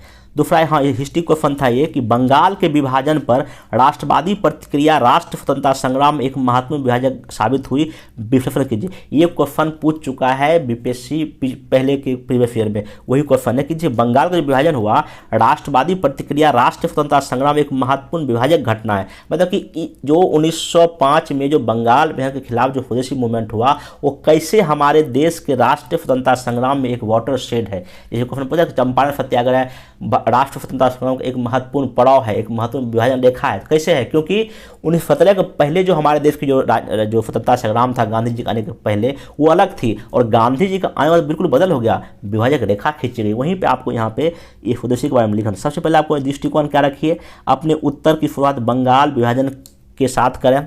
मुख्य भाग में पहले जो है ना विभाजन के प्रति राष्ट्रवादी प्रतिक्रिया दिखाइए, दूसरे भाग में राष्ट्रवादी प्रतिक्रिया को एक महत्वपूर्ण क्षण के रूप में वर्णित करने के बाद उत्तर को दीजिए, और स्वदेशी में दिखाए जाने वाले राजनीतिक क्षमता को सक्रिय करने में गांधी जी की भूमिका के साथ समाप्त कर सकते हैं। तो वही पहले दिखाइए कि बंगाल विभाजन क्या होता है, आप लोगों को पता ही है। बंगाल विभाजन के बाद राष्ट्रवादी प्रतिक्रिया क्या हुआ कि भाई सांस्कृतिक प्रतिक्रिया दी गई, स्वयंसेवकों की बहाली की गई थी, सामाजिक कार्य किए गए थे, आत्मशक्ति में बहाली हो गया था। ऐसे कई तरह के काम जो है इसमें किया गया था। वही कि चूँकि जो स्वदेशी मूवमेंट था इसमें आत्मशक्ति पर जोर, मतलब कि रचनात्मक कार्य किया गया, सामाजिक कार्य की आत्महत्या बढ़ने के बाद किया गया, अकाल महामारी राहत किया गया, विदेशी वस्तुओं को बहिष्कार किया, स्कूल कॉलेज खोला गया, ये सब किया। स्वयंसेवकों के संगठन किया गया, समिति बनाई गई, जनता में जो विश्वास पैदा किया गया, जैसे कि इसमें आप एग्जाम्पल दीजिए, वारिसाल अफनिदात ने बनाया था, स्वदेश बांधव बनाया गया था। सांस्कृतिक प्रतिक्रिया, रविन्द्रनाथ टैगोर ने अमार बंगला लिखा, जनगण में लिखा, रविन्द्रनाथ टैगोर बंकिम चंद्र का लिख सकते हैं। बाकी यहाँ शिवाजी बाल गंगाधर तिलक शिवाजी महोत्सव हुआ, तो ऐसे करके आपने सांस्कृतिक भी दिखा सकते हैं, इसके पहले कभी नहीं मतलब देखने को मिलता। फिर विदेशी वस्तुओं का हमने बहिष्कार किया, राष्ट्रीय स्थानीय शिक्षा का विकास हुआ। तो निम्नलिखित कारणों की वजह से राष्ट्रीय स्वतंत्रता संग्राम एक महत्वपूर्ण जो है ना हम क्षण कह सकते हैं, क्योंकि पहली बार इस तक चीज़ें हो रहा है। और यही जाके आगे आप देखिएगा कि गांधी जी राष्ट्र स्वतंत्रता संघर्ष में भी करते दिखाई पड़ते हैं। आप ऐसे करके इस आंसर को इजीली क्या कर सकते हैं, ख़त्म कर सकते हैं। और चूंकि ये इस तरह का पहला जन आंदोलन था जहाँ बंगाल, पंजाब, बॉम्बे सब में भाग लिए थे, और आगे जाके जब गांधी जी जब आए तो इन्होंने इन सब तत्वों का क्या किया था, समायोजन किया था अपने राष्ट्रीय आंदोलन में। ऐसे करके लिख सकते हैं आप इस आंसर को। बाकी डीआई का मैं एक अलग वीडियो बना दूंगा, हालांकि आप देख सकते हैं डीआई को कैसे, कई लोगों को ये नहीं पता होता डीआई को कैसे लिखा जाता है। देखिए डीआई को आप ऐसे अगर कोई सॉल्व करेंगे, जैसे कि डायरेक्ट आप डेटा लिखिए और यहाँ पर आप परसेंट लिखिए, और आपको इसे कैल्सी का यूज कीजिए, मतलब कैलकुलेटर का यूज करके डायरेक्ट आंसर लिखते हैं। हाँ, लेकिन आपको स्टेप बाय स्टेप ऐसे करके लिखना पड़ेगा। और अंतिम जब भी आंसर लिखा जैसे बॉक्स में इसको क्या कर दें, घेर दें, ताकि उसको पता चले कि हाँ आपने यहाँ पर आंसर लिखा। यहाँ फिर देख सकते हैं पूरा यहाँ आंसर आपको ना डेक ऐसे करके आपको सॉल्व करना है इसी वे में, सेम टू सेम। ऐसे आप स्टेप बाय स्टेप करें तो आपको फुल में फुल नंबर, हाँ लेकिन आंसर फेल होना चाहिए। अगर आंसर नहीं फेल तो वो नंबर कुछ काट भी लेगा, लेकिन हाँ आंसर सही तो आपको फुल में फुल मार्क्स डीआई में मिल सकता है। इसमें 2 क्वेश्चन और था करंट अफेयर्स का, उसको भी देख लीजिए। जैसे कि इसमें क्वेश्चन पूछा था मैं, सोशल मीडिया कई संदर्भों में एक महत्वपूर्ण उपकरण है, लेकिन हाल की घटनाओं ने विनियमन के महत्व को रेखांकित किया है। हालांकि विनियमन के संबंध में कई चिंताएं हैं, तार्किक विश्लेषण कीजिए। तो आपको सिंपल देखना, सोशल मीडिया भी वर्तमान समय में एक टूल्स बन गया कई सारे इलाकों का, कई सारे एरिया में। फिर इसमें कुछ ना कुछ निगेटिव बात भी है, इसके रेगुलेशन की बात आती है, लेकिन कई समस्याएं आपको इसे करके लिखना था। सबसे पहले आप इसमें भूमिका लिखिए कि सोशल मीडिया आधुनिक संचार क्रांति को गहरे तौर पर प्रभावित किया है। पिछले कुछ वर्षों में सोशल मीडिया केवल लोगों के आपस में जुड़ने का जरिया नहीं रह गया, बल्कि मार्केटिंग, समाचार रिपोर्टिंग, सामाजिक सक्रियवाद, मनोरंजन, राजनीतिक पहुंच इत्यादि हेतु एक टूल के रूप में कार्य कर रहा है। अब दिखाई कि उपकरण कैसे है, उपकरण लिखा है यहाँ पे विज्ञापन, इसके जरिए हम लोग ट्विटर, आप यहाँ पे थोड़ा दिखा सकते हैं कि सोशल मीडिया क्या है। ट्विटर, फेसबुक एग्जांपल दे सकते हैं, आपका व्हाट्सअप हो गया, यूट्यूब हो गया। अब देखिए कैसे टूल बना है, विज्ञापन कर सकते हैं हम लोग, ग्राउंड रिपोर्टिंग हो रहा है आजकल, इस पर राजनीतिक प्रचार प्रसार हो रहा है, पार्टी लोग कर रही है, नेता लोग भी कर रहे हैं, फिर हुनर दिखा लोग कर रहे हैं, अपना अभिव्यक्ति आज़ादी का सबसे बड़ा प्लेटफॉर्म बन चुका है। और कहीं ना कहीं ई गवर्नेंस भी इसके जरिए हो रहा है। देखिएगा ट्विटर पे ना सरकारी विज्ञापन या सरकार क्या योजना चला रही है, उस पर हम मोदी जी यार वो भी ट्वीट करते रहते हैं। इसमें इस सब का आप कहीं ना कहीं ई गवर्नेंस का ही काम हो रहा है। फिर सोशल मीडिया के पॉजिटिव उपयोग से सुशासन और लोगों में राजनीतिक शक्तिकरण की सहायता हुआ है। और हैशटैग कहीं ना कहीं जो है ये बहुत बड़ा मतलब कि रोल निभाया है। कोई भी होता है हैशटैग चला दो, जैसे कि अभी छात्र का मूवमेंट हुआ था और भी किसान मूवमेंट था, हैशटैग चल रहा था। ये कह रहा है कि सोशल इश्यू को उठाने का ट्विटर एक बड़ा जो हैशटैग, जैसे कि एक मीटू मूवमेंट आया था कुछ दिन पहले, वो भी जो है ना ट्विटर पे हैशटैग हुआ था, अमेरिका से स्टार्ट हुआ था। और काफ़ी महिलाएं ने अपने खिलाफ जो यौन शोषण उनके साथ हुआ था इस हैशटैग के जरिए आप इशू को उठाया गया था। मतलब कि हैशटैग ट्विटर पे एक बहुत बड़ा जो है ना ट्रेंड चलने का जो अभी हो गया, और उसमें मेनली अच्छे अच्छे इशू उठाए जाते हैं। हालांकि नेगेटिव बात भी है, लेकिन हाँ मेनली पॉजिटिव बात लिख सकते हैं। बाकी साथ ही जो सोशल मीडिया के माध्यम से नवाचार, आर्थिक अवसरों की सृजन, शिक्षा संस्थान, छात्रों का सीधा संवाद, सामाजिक आर्थिक विविधता एक मंच पर ये प्रदान करता है, ऐसा लिख सकते हैं। उसके बाद आप लिखिए कि उपरोक्त कई लाभों के बाद भी जो है ना इसमें कई निगेटिव घटना, जैसे कि फेक न्यूज़ का बात लिखिए, राजनीतिक नेताओं का बदनाम करना, हेट स्पीच लिखिए, फेक न्यूज़ की संख्या बढ़ गई है। तमिलनाडु में आप बिहार का एग्जाम्पल दीजिए, सासाराम जो अभी घटना हुआ था वहाँ भी फेक मीडिया पर पहुँचाया गया था, क्योंकि पुलिस खुद ऐसा बोल रही है। फिर आप जालसाजी होता है, साइबर क्राइम होता है, यहाँ पर ट्विटर पर देश विरोधी गतिविधियों का ट्रेंड चलता है। फिर जैसे खालिस्तान का बात लिख सकते हैं, निजता का अधिकार का उल्लंघन यहाँ हो रहा है। बिग टेक जो बड़ी बड़ी कंपनियां, जो फेसबुक है, ट्विटर है, ये बिग टेक कंपनियां हो गई है। इसको लगता है कि जनता इतना मेरे साथ जुड़ी, हमें खुद लोग ना एकाधिकार करने की कोशिश कर रहा है, ऐसा लिख सकते हैं। यंग लोगों को बुरा प्रभाव पड़ रहा है, वित्तीय धोखाधड़ी, साइबर ऑनलाइन धोखाधड़ी हो रहा है। सोशल मीडिया प्लेटफॉर्म में जो विवादास्पद जो कंटेंट प्रसारित होने दिया जाता है, सोशल मीडिया का कहीं ना कहीं भी एकाधिकार हो गया। इसलिए अभी बात होती है डिजिटल फास्टिंग की, मतलब कि कुछ दिन के लिए आप कुछ देर के लिए आप इंटरनेट से दूर रहिए, इंटरनेट ऑफ कर दीजिए, इतना खराब स्थिति होगा। तो आप ये नेगेटिव बात लिख दीजिएगा। इतना लिखने के बाद लिखिएगा कि सोशल मीडिया का बढ़ता दायरा, इसके नकारात्मक प्रभाव के कारण इसके विनियमन को आवश्यक हो गया। अब अगर विनियमन होगा तो क्या इसका इंपॉर्टेंट होगा, रेगुलेशन अगर हो जाएगा, अगर इस पर कंट्रोल किया जाएगा, देखिए इसका महत्व क्या रहेगा। पहला कि फेक न्यूज़ पर रोक लगेगी, व्यक्ति का अधिक सम्मान किया जाएगा, साइबर क्राइम पर रोक लगेगी और आंतरिक सुरक्षा को कायम रखना किया जाएगा। लेकिन दिक्कत यहाँ ये है कि अगर आप रेगुलेशन कीजिएगा, देखिए इसमें क्या दिक्कत हो सकती है। कठोर सरकारी नियंत्रण से नवाचार पर रोक लग सकता है, जनता लोग सब कुछ मतलब पोस्ट ही नहीं करेगा। प्रतिस्पर्धा बाधित हो सकती है, नागरिकों की जासूसी हो सकती है, सरकारी नियंत्रण से अभिव्यक्ति की जो ना खतरा हो सकता है, क्योंकि सरकार उस पर कंट्रोल रखेगी तो कहीं ना कहीं खतरा हो जाता है। अब आगे का क्या होना चाहिए इसमें दिखाइए कि एल्गोरिदम के जरिए जो है ना कहीं जो भी विवादित पोस्ट है उसको हटाया जाए, प्रत्येक सोशल मीडिया कोई शिकायत अधिकारी की नियुक्ति की जाए, गैर कानूनी कंटेंट का प्रसारण हेतु प्लेटफॉर्म को जवाबदेह बनाया जाए कि हाँ आप जिम्मेदार हैं, नहीं तो आप एआई का यूज करके और भी कई तरह यूज करके आप उस पूरे मीडिया से जो भी गलत कंटेंट है उसको वहाँ से क्या कीजिए, हटाइए। अब अंतिम वही निष्कर्ष है, सोशल मीडिया पर व्यक्ति की स्वतंत्रता अब एक स्वतंत्र हेल्दी और विकासशील लोकतंत्र का प्रमुख लक्षण बन गई है। इसलिए उपर्युक्त समस्याओं का अस्थायी समाधान सोशल मीडिया नैतिकता को विकसित करने और उसका अनुपालन सुनिश्चित करने से होगा। सरकारों को इनके विरुद्ध कड़े कदम उठाने का ही चाहिए, परंतु ऐसा अपने नागरिकों की अभिव्यक्ति स्वतंत्रता का मूल्य चुकाकर नहीं किया जाना चाहिए। मतलब कि आप लोकतंत्र मतलब दोनों बात लिखिए, तभी आपका एक आंसर पॉजिटिव वे में कहलाया जाएगा। तो ऐसे करके आप इसका आंसर देखिए कितना शॉर्ट में टू द पॉइंट, आप 3 पेज में भी बातों को, कई लोग कहते हैं कितने पेज में आंसर, देखिए पेज के नहीं, आप जितने शब्दों में या पेज में सारे आंसर को कह दें तो वही सफिशिएंट है, क्योंकि बीपीएससी के एग्जाम में लिखा रहता है कि परीक्षार्थी यथासंभव अपने शब्दों में उत्तर दें। अपने शब्द का मतलब ये है कि आप जितने शब्दों में आप पूरे आंसर कह दिए आपका आंसर होगा। लेकिन हाँ, मोटा मोटी 4 पेज या 400 वर्ड मेरे ख्याल से अगर आंसर आप लिखेंगे तो आपको ठीक ठाक 22-21 नंबर रेंज में आ जाएगा। हाँ, लेकिन टू द पॉइंट लिखेंगे, जैसा कि यहाँ पे आपको आंसर दिख रहा है, ऐसा लिखेंगे तो आपको 21-22 तक आराम से मिल जाएगा। नेक्स्ट एक क्वेश्चन बहुत ही मोस्ट इंपॉर्टेंट, 67 इसी तरह एक क्वेश्चन पूछा था। क्वेश्चन ये था कि भारत में केंद्रीय जांच अभिकरण एजेंसी की भूमिका की जांच करते हुए इनको प्रभावित व इन पर लगने वाले राजनीतिक दुरुपयोग के आरोप की समीक्षा कीजिए।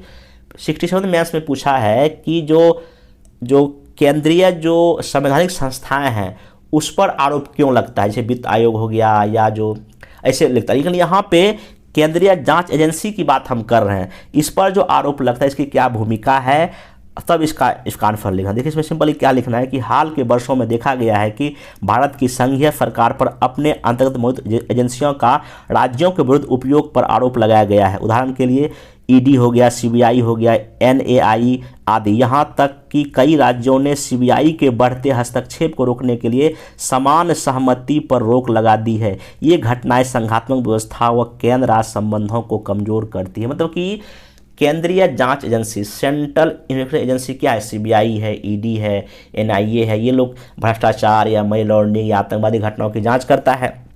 तो यहाँ पे अभी देखिएगा ईडी का कार्रवाई बिहार में, महाराष्ट्र में कई जगह हुआ, या सीबीआई कई जगह गए तो राज्यों को, सीबीआई जैसे पश्चिम बंगाल जाती थी या बिहार या कहीं, तो सीबीआई की जो पहुंच राज्यों में हो रही है तो राज्य जो सरकार विरोध कर रही है, इसलिए से कर्नाटक हो गया और भी कई, कर्नाटक बोलता हूँ, तेलंगाना हो गया, पश्चिम बंगाल हो गया, कि सीबीआई की जो है ना रोक लगा दिया। मतलब अगर वहाँ सीबीआई अगर कोई जांच करने जाती है तो बिना राज्य सरकार से पूछे नहीं जा सकती है। तो कहीं ना कहीं इस तरह कुछ विवाद आया था और अभी सुप्रीम कोर्ट में 3-4 दिन पहले विपक्षी दलों के नेताओं ने ये याचिका दायर की थी कि जो जांच एजेंसियों का यूज जो है ना सरकार, जो सत्ता में जो सरकार बैठी है वो गलत कर रही है, इस पर रोक लगना चाहिए। तो सुप्रीम कोर्ट ने कहा था नहीं, इसको अपना काम कर रही है और कोई भी अगर नेता है तो उस पर अलग कानून नहीं होगा, ऐसा सुप्रीम कोर्ट का जजमेंट था। बाकी और आगे अगर इसमें कोई जो होता है डेवलपमेंट आप इसको देख लीजिएगा। अब यहाँ पे केंद्रीय जांच एजेंसी की क्या भूमिका आप लिखिए। यहाँ पे भारत में केंद्रीय जांच एजेंसी की भूमिका मुख्यतः जो है ना क्या है, देखिए पहला सीबीआई लिखिए। यदि सीबीआई के संबंध में बात करें तो यह भ्रष्टाचार निवारण अधिनियम के तहत केंद्र सरकार को कर्मचारियों के भ्रष्टाचार, रिश्वत और कदाचार के मामले में जांच करता है। इसके अधिकार क्षेत्र में भारत के सरकारी विभाग, पब्लिक सेक्टर कंपनी आती है। यह राजकोषीय और अधिक कानूनों के उल्लंघन से जो जांच करता है, नकली नोट, और यह अपराधों का आंकड़ा भी जो है अपने पास से रखती है। तो कहीं ना कहीं ये जो क्राइम का इसका मेनली इसका काम है भ्रष्टाचार।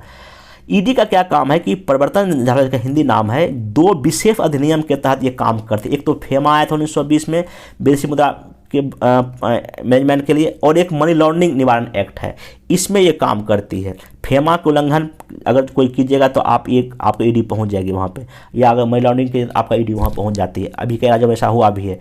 NIA जो आपका जो है, इसका ये जो 26/11 जो आतंकवादी घटना हुआ था उसके बाद ये नेशनल इन्वेस्टिगेशन एजेंसी बना है। इसका जो है ना मेनली काम है कि आतंकवादी हमलों के बाद ये बना था और आतंकवादी घटनाओं की जांच करना, और बिना किसी राज्य की सहमति से वहाँ जांच कर सकते थे। कई बार राज्यों ने इस पर आरोप लगाया है। तो अब इससे जो विवाद क्या है, विवाद का देखिए 3 बिंदु यही है कि संघ सरकार अपने राजनीतिक हित साधने के लिए इनका जो है प्रयोग कर रही है, ऐसा आरोप लगा है इन पर। सुप्रीम कोर्ट ने भी CBI को, याद है आपको, कि पिंजरा बंद तोता कहा था। ईडी एक तर्क दिया जाता है कि ईडी जो है पिछले 5-6 मतलब 7 वर्षों में, मतलब 13 से लेके 22 तक जो अपना जांच किया, कुल 888 मामले दर्ज किया, बट सही मात्र 23 लोगों को इसमें दोषी मतलब कि हुआ। तो कहीं ना कहीं ऐसा कहा जाता है कि ईडी जो है ऐसे मार देती है, उसका कोई विशेष उनके पीछे मतलब कि होमवर्क नहीं रहता है, ठीक ना। जाहिर है कि ईडी अपनी कार्रवाइयों को लेकर जितनी खबरों में रहता है वह उनके परफॉर्मेंस में दिखाई नहीं पड़ता है। फिर NIA की शक्ति बढ़ाई गई है तथा यूपा के तहत जो अत्यधिक शक्तियां मिली है। NIA को राज्यों की सहमति के बिना संपत्ति जब्त करने की भी क्या दी गई, छूट दी गई। तो ये कुछ विवाद का मुद्दा है। अब वही उपरोक्त विवाद के विपरीत आप लिखिए CBI हो, ED हो, NIA ने अपने कार्यों द्वारा देश में व्याप्त भ्रष्टाचार, मनी लॉन्ड्रिंग, आतंकवादी घटनाओं को जांच करके देश की आंतरिक सुरक्षा को मजबूत किया। आप दिखाइए कि जो विदेशी चंदा आता है उसको जाँच करता है, कई सारे जो घोटाले हुए CBI ने उजागर किया है, उसको सजा भी हुई है। तो आप इन्हीं की विवाद मतलब कि आप मतलब कि बैलेंस में लिखिए। ऐसा नहीं कि इन लोगों ने जो चूँकि एजेंसियां काम जो करती है, इन्होंने कुछ अच्छा योगदान भी दिया, अच्छा कार्य भी किया, एग्जाम्पल आप को क्या करेंगे, ख़त्म करेंगे, इन्हें की निगेटिव बात लिख देंगे। यहीं पे आगे अगर हम दिखाइए कि CBI को एक अलग कानून के जरिए लाया जाए, इसकी स्वायत्ता को बढ़ाया जाए, केंद्र जांच एजेंसियों का राजनीतिक प्रभाव रोका जाए, इनकी नियुक्ति में पारदर्शिता लाई जाए। अंतिम वही निष्कर्ष है, केंद्रीय जांच एजेंसियों को राजनीतिक अभिप्रेरणा से कार्य करने से बचना चाहिए, जैसा कि सुप्रीम कोर्ट ने कई बार ऐसा कहा भी है, ठीक है। आदर्श स्थिति यही है कि संविधान सम्मत कार्य होना चाहिए ताकि आम जनता और सभी राजनीतिक दलों के प्रति इनके सम्मान की बढ़ोतरी हो, तभी आज़ादी के 75 वर्ष की खुशियाँ और दोगुनी होगी। देखिए, किसी भी संस्था के प्रति अगर अविश्वास पैदा जनता में हो गया तो फिर लोकतंत्र में दिक्कत हो जाएगा। इसलिए किसी भी संस्था को ट्रांसपेरेंसी पे कार्य करना चाहिए, कहाँ जांच कर रही, क्या उसमें हुआ, ये पब्लिकली आपने मतलब अपने चीज़ों को बताना चाहिए, इसमें क्या किए क्या नहीं। क्योंकि अभी जो तेजस्वी जो यादव जो उप मुख्यमंत्री बिहार के, उनके मामले में कहा गया था कि बहुत कुछ गड़बड़ी हुआ। तो वही है, आप ऐसे करके 1-2 एग्जाम्पल देके चीज़ों को लिखने का प्रयास करें। बाकी जिनका भी इंग्लिश मीडियम है, क्योंकि वीडियो लगभग 1 घंटा से आसपास होने वाला 1 घंटा के, इसलिए ज़्यादा वीडियो लंबा नहीं कर सकता हूँ। तो यहाँ देखिए आपको इंग्लिश मीडियम में पूरा मैं इसको स्क्रॉल करके दिखा देता हूँ। बाकी इसका PDF जो है ना complete A to Z video आप PDF जो है ना आपको मेरे टेलीग्राम पे मिल जाएगा। बाकी यहाँ से आप लगभग सब जो इंग्लिश में भी आपका जो भी मोड आंसर है उसमें लगभग 100 वर्ड में शॉर्ट आंसर लिखा गया है। आप इसको इजीली देखकर बहुत कुछ सीख सकते हो। बाकी लॉन्ग आंसर भी है जो है आपको यहाँ पे लिखा गया। बाकी मैं अपने इस PDF में डू नॉट कॉपी लिखा हूँ, क्योंकि ऐसा देखा गया कि जो मैं कंटेंट देता हूँ कई जगह जो है ना मतलब कि इसका यूज किया जा रहा है गलत तरीके से, इसलिए मैं डू नॉट कॉपी लिख दिया हूँ। क्योंकि मैं अपने किसी भी PDF में विशेष को लोगों को नहीं लगाता हूँ, क्योंकि मैं समझता हूँ कि चलो ठीक है सब लोग इसका यूज कर, लेकिन हाँ कई जगह इसका गलत प्रयोग होता है, फिर इसलिए मैं यहाँ पे डू नॉट कॉपी लिख, क्योंकि जो मॉडल आंसर तैयार किया गया ये काफ़ी मेहनत से तैयार किया जाता है। बाकी अगर कोई लोग इसका गलत यूज करता था तो इसमें दिक्कत हो जाता है। बाकी यहाँ पे देखिए सर आपको फ्लो चार्ट, डेटा डायग्राम कैसे इंग्लिश में भी लिखा जाए वो सब कुछ दिया गया, क्योंकि 67 में जो हम जो बैच शुरू किए थे मेंस का, उसमें इंग्लिश हम नहीं शुरू करवा पाए थे, लेकिन इस बार 68 में पूरा कंप्लीट लगभग 200 प्लस GS का मॉडल आंसर तैयार है, लगभग 50 ऐसे का भी। आगे आने वाले टाइम में लगभग अगले 20 दिन में इंग्लिश का भी लगभग 300 मॉडल आंसर तैयार हो जाएगा, ऐसे का लगभग 100 हो जाएगा। बाकी हिंदी का तो ऑलरेडी 300 है, बाकी कुछ नया भी बन रहा है। तो मॉडल आंसर के लेवल पे भी यहाँ पे काम हुआ। बाकी पूरा देख सकते हैं, मैं इसका PDF जो है ना पूरा लगभग 50 पेज का फाइल है, इसको आप देख लीजिएगा, जिनका इंग्लिश मीडियम अच्छे से पढ़ लीजिएगा। और इसमें बेस्ट कंटेंट के साथ इसमें चीज़ें लिखा गया ताकि आप इसमें बेहतर कैसे किया जाए परफॉर्मेंस एग्जाम के हॉल में, या क्या क्या इसमें यूज किया जाए, कैसे बॉडी पार्ट, कैसे निष्कर्ष लिखना है, कैसे इंट्रोडक्शन लिखना, उन सब चीज़ों को इसमें डिटेल से बताया गया। आप इसको वीडियो देख के जो है ना मदद ले सकते हैं और बहुत कुछ सीखने का सीख भी सकते हैं। तो ये कंप्लीट जो है ना जीएस पेपर फर्स्ट का मैं करा दिया। डीआई मैं बोल रहा हूँ कि मैं अलग से जो ना इसका 4 जो क्वेश्चन दिया गया डीआई का, मैं उसको अलग वीडियो में लेक्चर में कर दूंगा, क्योंकि पूरा डीआई यहाँ पे बताना भी पॉसिबल नहीं है। तो बाकी अब जो नेक्स्ट जो टेस्ट इसका हम लेंगे जो है ना आपका एसए का टेस्ट है, और फिर आपका जो है ना क्या है जीएस का टेस्ट है। एसए का टेस्ट नेक्स्ट सैटरडे को है, और जीएस सेकंड पेपर का फुल टेस्ट है ना आपका नेक्स्ट संडे को है। तो जिनको भी ज्वाइन करना हो टेस्ट से नीचे नंबर दिया गया वहाँ बात कर सकते हैं। बाकी 68 और 69 के लिए जो है ना मेंस ऑफरेटिंग प्रोग्राम शुरू है। 69 का जो है 10 अप्रैल से नया शुरू किया गया 69, जिसमें पॉलिटी होगा, हिस्ट्री, साइंस टेक, इकोनॉमिक्स, ऐसे पूरा लगभग 69 में मेरा कोशिश है कि 15 जून के पहले लगभग 90 दिन तक में आपका जो है कंप्लीट आपका मेंस का तैयारी हो जाए ऑल सब्जेक्ट विथ एसए भी और डीआई भी। बाकी 68 वाले के 30 दिन का एक छोटा सा प्रोग्राम शुरू करेंगे, जहाँ पे कोशिश करेंगे कि लगभग उनके लिए 150 जीएस का क्वेश्चन, बाकी 50 जो मोस्ट इम्पोर्टेंट ऐसे भी तैयार करवा दिया जाता है। जिनको भी ज्वाइन करने नंबर दिया गया है, बाकी उसमें बात कर लीजिएगा। और सबका जितना भी प्रोग्राम चल रहा है सबका मुनाफा प्रॉपर में मिल रहा है, बाकी कॉपी फीडबैक दिया जा रहा है। बाकी आप यहाँ कंटेंट देख सकते हैं। बाकी ग्रुप में इस यूट्यूब पर भी जो है ना मैं अभी क्रैश कोर्स चलाया हूँ 68 के लिए, आप उस वीडियो को देखना, बहुत हेल्पफुल होगा। अगले आने वाले दिनों में मैं उसमें बहुत सारा वीडियो बनाऊंगा। बाकी करंट का भी टॉपिक मैं कवर कर दूंगा जितना मेरे पास टाइम होगा। बाकी जिनका 69 है बिहार जो ना करंट अफेयर्स न्यूज़ चलता है उसको देखें, वहाँ भी मैं डेली मोबाइल डिस्कस कर रहा हूँ, क्या कहता हूँ पीटी का बता रहा हूँ, तो आप उसको देख के फ़ायदा उठावें। बाकी अब मिलते हैं नेक्स्ट वीडियो में। Thank you.